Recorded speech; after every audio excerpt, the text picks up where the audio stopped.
Hey, akkam jirtu nagaa waaqayyoo bakka jirtan hundumaatti isiniif haa ta'u. Ani obboleessa keessan Caalaa Margaadha. Egaa yeroo ammaa kana karaa sooshaal miidiyaa garaagaraa keessumaa karaa TikTokii, karaa YouTubeidhaa fi karaa Facebookii waa'ee bashkadaadhaaf egeree miidiyaa irratti yaada jiru irratti itti dhiyeenyaan waan an beekuu fi yaada jiru dubbachuu barbaadeen. Egaa yaada kana gaafan dubbadhu bifa kamiin iyyuu hiika addaan la'uusaa ta'e hiika gara biraatti kuffisu akkasiin itti ilaalle abdii guddaan qaba. Jechuun dhugaa jirtu lafa kaa'uu waan hin barbaadeef jechuudha. Obboleettiin keenya hin seenee dhibbaan karaa TikTokii akkuma isin argaa turtan waa'ee uffata adii irraa kaastee hojii isheen hojjechaa turte amma I think amma 10tti wayii kan deemu vaayiraalii ba'eefii ture. Yeroo sana baay'ee ilaalamaa ture. Egaa kanumarraan ka'uudhaan abbaan egeree miidiyaa Gaaddisaan karaa telegiraamii mucaa kana faana hojjechuu waan hin barbaaduuf hojii ishee kana gara miidiyaatti fiduu waan hin barbaaduuf na qunnamsiisii naan jedhe. Achumarraan inseenii wajjin badaa walitti dhufeenyi keenya yeroo sanatti amma kanaatti sin turre bilbila ishee ijoollee irraa fuudheen yaada jiru itti himee wal qunnamaa wal faana haasaa jedheen walitti fide jechuudha. Walitti haasa'anii waa'ee bashkadaa, waa'ee taayitilii isaatti baafachuu, waa'ee maaloo gochuu akkamittiin akka hojjetamu erga walitti haasa'anii xumuranii booddee guyyaa waraabbii yoom haa jalqabamu kan jedhu walii galaniitu natti dubbatan. Anis guyyaa naa danda'amutti dubbadhe jechuudha. Hojii kana egaa waraabbii isaa kan fudhate yeroo sanatti aanadha. Egaa erga egeree miidiyaadhaaf inseenee dhibbaa yookaan shibirreen olii galanii booddee viidiyoo kana waraabuudhaaf yeroo qabannee obboleessi koo tokko Sooressaa Tafarraa Mucaa jedhamu inni episood waanii kana lama taanee daayirektiingii isaas barreessuu isaas hojjechuudhaan viidiyoo isaa waraabnee gara egeree miidiyaatti erginee wanta barbaachisu intiroo isaas yaada Gaaddisaa irraas yaada fudhachaa ofii keenyaas yaada itti daddabalaa hojii kana keessa galle gaafa hojii kana jalqabne immoo wanti nuti walitti dubbannee itti galle inni guddaan tokko kaaraakterii bashkadaa irratti shibirreen hojjettu bifa kamiiniyyuu miidiyaa biraarraa akka isheen jechuun wanti kun akka inni harcaa hin taaneef jechuudha. Bifa biraatiin akka isheen hin hojjenne walii galteedhaan isheenis irratti walii galteedha hojiin kun kan jalqabame isaantu walii galee jechuudha. Moorisa kana bal'inaan isaan haasa'uu danda'u. Egaa hojii kana hin hojjenne episoodii tokko erga gaddisnee booddee akkuma isin miidiyaa irratti argaa turtan viidiyoon sun vaayiraalii ba'e baay'ee ilaalame kanumarraan ka'uudhaanis miidiyaan garaagaraa inseenee qunnamanii interviyuu gochuutti jalqabanii jechuudha. Egaa episoodii 2-3 erga deemnee booddee Gaaddisaan waa'ee adee natti dubbate. Maal jedhee mucaayyoo kana bilbila isheen qabattu ilaaliiti natti dubbadhu bilbila kana bilbila haaraa bituuf hin barbaada naan jedhee achi moodelii akkuma isaatti moodelii kana moodelii sanaa inni utuma filluuti bilbila kana akka inni Keeniyaatii bitamee intala kanaaf dhufu godhame. Shibirreedhaaf jechuudha. Normaalii seermoonii guddaa qopheessinee wanta sana giiftii goonee laachuudhaaf ture. Egaa bilbilli kun dhufee gara kunooti bilbilichi akkuma gaafa jalqaba dhufeetti jechuudha. Obboleessa keenya I think maqaa isaa yoon dogoggoruudhaa baadhee Eebbisaa Tafarraa kan jedhamutu Keeniyaatii bitee dhufe. Normaalii waa'ee specificationii bilbila kanaallee bal'inaan haasaa turre egaa isa duukaa jechuudha. Kana ta'ee sana ta'ee inni irra ta'e isa asii maratneen gadidhaa isa asii maratneen olidhaa kan jedhuun jechuudha. Booddee keessa garuu egaa maaltu ta'ee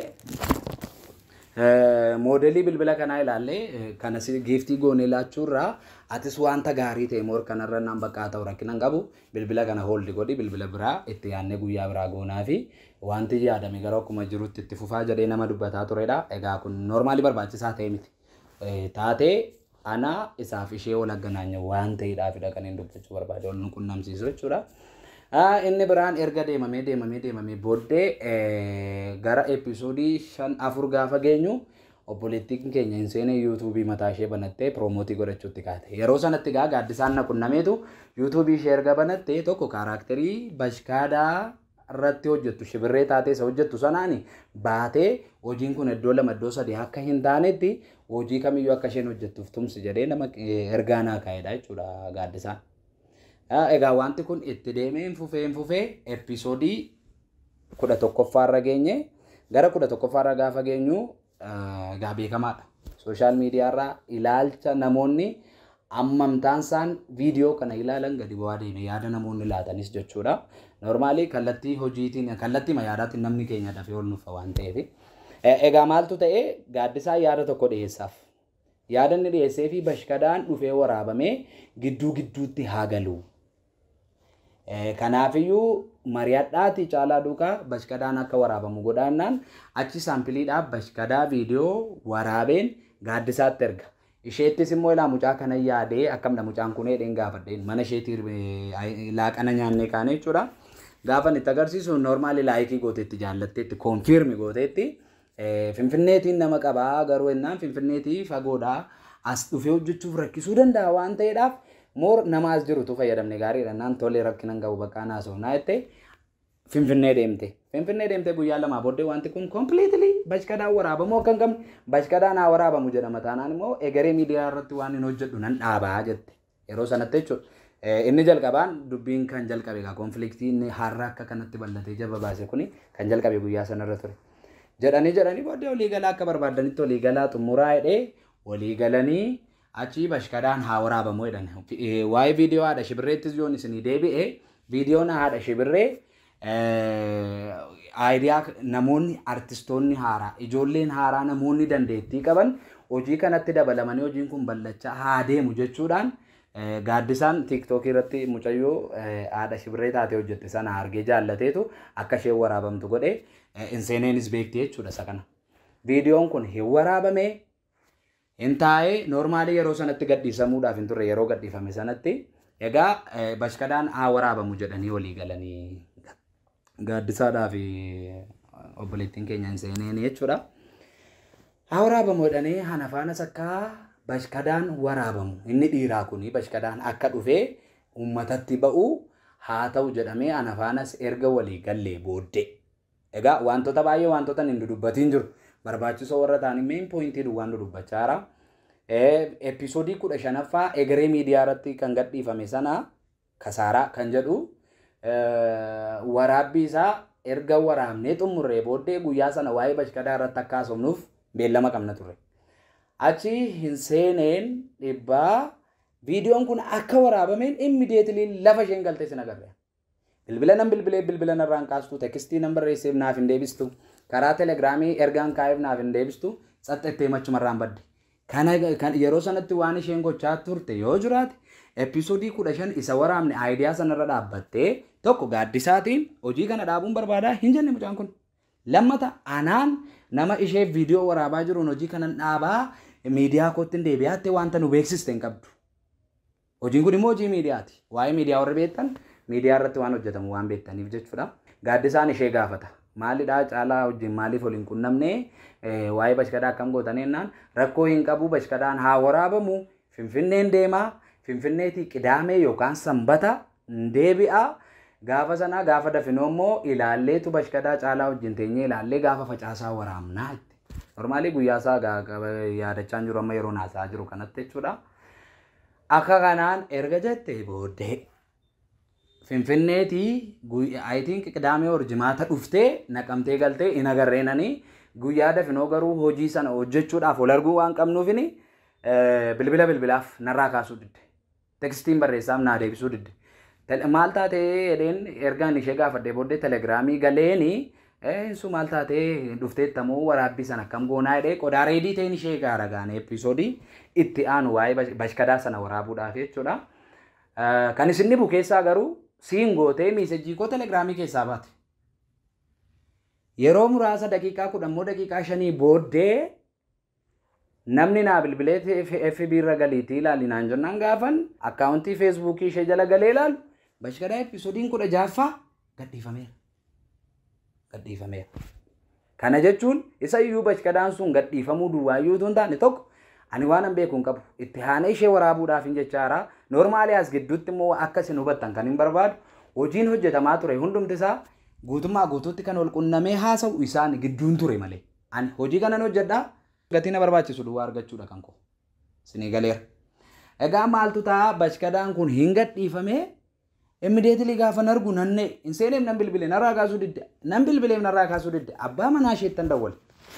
Abbaa warraa isheetti dawwalee masfini akkamittiin akka kanaa gootu wanti kun akkamittiin gadhiistu gana waraabbii waraabuudhaaf jechaarra miti utuu immoo nun beeksisiin akkamittiin akka kanaa gootu tu gaaddisaa hin beeksisiini. utuu natti sin dubbatini akkamittiin akkas gootu na sossobdaneena dhugaa waaqayyoodha gorseen hin dadhabe gorsa koo dhaga'uu diddeedha abbaa warraa ishee jechuudha. Itti meen dadhabee yaada namaa fudhatteedha kan isheen hojii kana hojjette waan ta'eedhaaf itti dubbadheen dadhabee waan hin godhuun nabee naan jedhee ishee akkamittiin akka kanaa gootu ree kun ikkoo sirrii miti dammoom dheengadda gadhiifame episoodiin 15ffaa 16ffaan immoo irra gadhiifamuun gaarummaa hin qabaatu maaliif akka kanaa dogoggortoo jennaan egaa inni gorseen hin dadhabeedha kan inni fiidbaakii inni naalaate jechuudha. Achi bilbila erga cufnee booddee tekstii amma iskiriinii irratti agartan kanan itti barreessi. Tekstii amma iskiriinii irratti agartan kan noormaalii hojiin kun akka inni badu hin barbaadu. Hojii waa'ee bashkadaa kanaa irratti immoo dadhabbiin dadhabee faarsaan kaffale waan hin beekuuf dandeettii shibirreedhaa dhugaa rabbi baay'een ishee ajaa'ibsiifadha. Baay'ee nama cimtuudhas. Nama isa sin ilaaltaniin olitti hojjechuu dandeessuudha intalli kun. Garuu anis amman itti dadhabee hojii kanaatti hojiin kun akka miidhagee simbira ga'u gochaa ture waan hin beekuuf bakka baay'ee natti dhaga'ame jechuun akkamittiin akka kanaa gootu hojiin kun akka hin banne barbaaddu taanaan immediately balleessa. Meesaajiin barreessee jechuudha asuma iskiriinii kanarratti agartanii. Egaa dabalataan asumarraan akka isin bartaniif akka isin dhageessan kan hin barbaadu jechuudha. Egeree miidiyaan yeroo shibirreen yookaan isin seeneen hojii kana dhaabdee miidiyaa ishee irratti jalqabdu wanta tokko wanta jedheen isin qabu. Wanta itti dubbate isin qabu kana godhi sana godhis wanta jedheen hin qabu. Ani kan itti deddeebi'ee maaltu uumame jedheellee wanta kana adda baasuuf kan ishee gaggaafataa ture ana. Kanaafiyyuu kallattii sanaatiin bifa kanaan akka isin hubattan hin barbaada. Egaa gaaddisaan hojiin kun akka inni bareeduuf dadhabbiin ni dadhabaa ture. Hammanni gochaa ture sadarkaa yaadaarraa kaasee sadarkaa humnaatti qarshii kaffaluu dabalatee shibirreedhaan wanta laatamu eenyuufiyyuu baasii kamiifiyyuu baasii barbaachisu hundumarratti sadhugaa waaqayyo dubbachuudhaaf kallattii shibirreetiin namni si komatu yoo jiraate maaliif akkas goote sasiin jedhu duwwaadha. Maal waan gaarii hojjette sasiin jedhu duwwaadha. Shibirreenis gatii ishee barbaachisu wanti tokko qarshiin tokko kan gaaddisaa irratti hafee hin jiru. Warri asiif achiin olola birrii laachuu fi didee birrii namaa fi laatu birrii laachuu fi dideettanii haasoftan waaqayyo siniif hadhiisu dhugaa waaqayyo.